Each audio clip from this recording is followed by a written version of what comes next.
Hey everyone, and welcome back to The Explainer. Today, we are cracking open a seriously fascinating production package for an original anime series called When the Rain Found Us Again. We managed to get exclusive access to the Episode 1 script, the super detailed character design documents, and even the AI video prompts that the creators used to shape the whole cinematic aesthetic. Honestly, it's an absolute goldmine of storytelling architecture, and I just cannot wait to dive right in and see how this world was built from the ground up.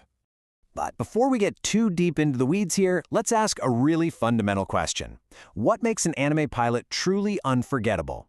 Like, how exactly do creators take raw scripts, meticulous character designs, and specific visual prompts, and use them to build a world that completely grips an audience from the very first frame? Well, today, we're going to answer that by reverse engineering this incredible pilot and seeing exactly how the magic is made. Okay, so here's our roadmap for today. We're going to tackle 4 key areas. Number 1, anatomy of a reunion. Number 2, designing opposing forces. Number 3, directing the cinematic aesthetic. And finally, number 4, the hook and the mystery. All right, let's kick things off with Section 1, anatomy of a reunion. You know, every great pilot needs a strong emotional core. When the Rain Found Us Again leans really heavily into that classic trope of separated childhood friends, and it's all anchored by a single, heartbreaking promise.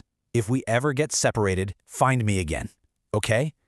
This dialogue comes from the cold open, set 8 years in the past during a massive rainstorm, and it brilliantly establishes the emotional weight of the narrative. Young Alya says this to Kosunay, which leads to this really pivotal, intimate exchange where Kosunay gives her his handmade silver bracelet and Alya ties her yellow ribbon around his wrist. Now, think about how this timeline actually plays out. At 12 and 13 years old, they make that heavy promise under an umbrella. But then, nothing. We hit a massive, totally unexplained 8-year gap of absolute silence. And that propels us straight into the present day, where a now 20-year-old Alya arrives at Kosunay University looking for a fresh start. That giant gap of silence? That's what maps out the dramatic tension, because Alya hasn't forgotten, and as the audience, we're just sitting there, waiting for the other shoe to drop. And boy, does that tension snap. It happens in Act 1, right by a vending machine during a sudden downpour. The mechanics of this first reunion are just devastating. Alya spots a tall boy and recognizes that exact same, now super frayed, yellow ribbon on his wrist. She whispers his name, he turns, and their eyes meet for 3 agonizing seconds. But instead of a warm embrace, Kosunay just looks at her with this polite, completely blank dismissal. He acts like she's a total stranger and just walks away into the rain. It is such a gut punch, and it instantly sets up the central mystery of the show. Moving right along to Section 2, designing opposing forces.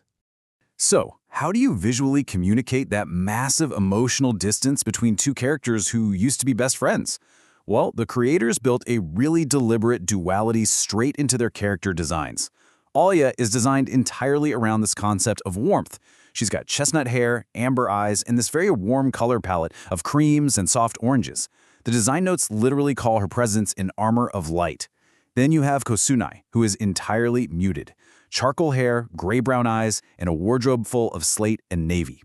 His core design note is just one single powerful word: containment. And this perfectly captures Alya's whole vibe. In an Act 2 childhood flashback, she actually tells Kosunay, "I'm scared of lots of things. I'm just louder than my fear." That right there is her core design philosophy in a nutshell. Her sunny, vibrant warmth isn't just some soft, default personality trait. It's a brave, active choice she makes every day. She's fierce and open, which completely contrasts with Kosunay, who is deeply suppressed and guarded. Now, you might be thinking Kosunay is just unfeeling, right? Well, not exactly. He's just hiding it. The script reveals this in a super crucial scene where he's sitting alone in his really sparse apartment and opens up a hidden tin box. Inside, that faded yellow ribbon, an old photograph of them at the beach, a stack of sealed, unsent letters, and a single pressed wildflower. This secret box physically represents the immense grief and literal containment he hides from the rest of the world. He remembers her perfectly. He's just forcing himself to stay away. Which brings us to Section 3, directing the cinematic aesthetic. We've got our script and we've got our characters, but how does all of this actually feel on screen?